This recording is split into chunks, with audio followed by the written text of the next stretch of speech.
Hello friend, नमस्ते, प्रणाम। आज मैं आप लोग के बीच में बहुत ही प्यारा सा गीत लेके आई हूँ। अगर मेरा गीत पसंद आए तो चैनल को सब्सक्राइब कर लेना और प्यारा प्यारा सा कमेंट जरूर करना कि आप हमारी वीडियो कहाँ कहाँ से देख रहे हैं। बहुत ही प्यारा सा गीत है, गारी गीत है। चलिए हम देर न करते हुए चलते हैं अपनी गीत की तरफ। भाग भाग हो बराती घोघर आवता, भाग भाग हो बराती घोघर आवता, तोरे बहिनी के घोघरा बोलावता, तोहरे बहिनी के घोघरा बोलावता।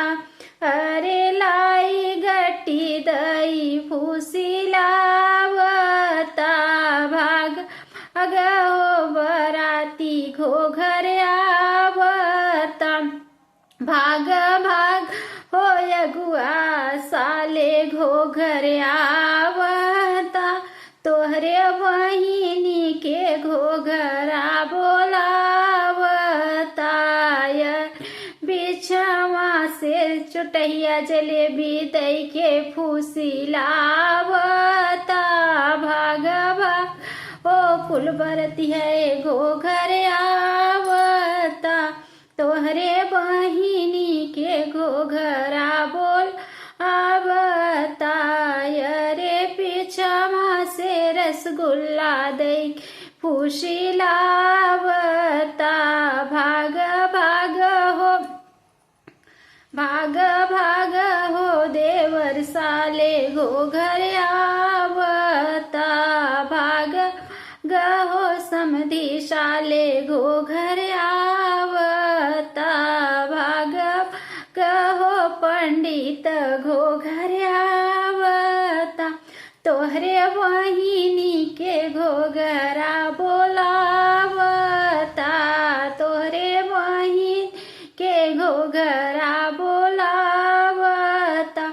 अरे पिछवा से करिया गुलाब जामुन दई के फुसिलावत, भाग भाग हो कुल बरती है घोघर आवता, तोहरे चाची बुआ नानी के घोघरा बोलावता। अरे पिछवा सुजर का छेना दई के फुसिलावता, भाग भाग हो बराती घोघर आवता, भाग भाग हो दुल्हे साले घोघर आवता, तोहरे बुढ़न की दादी मम्मी नानी के घोघरा बोलावता। अरे पिछवा से फुसिलावता,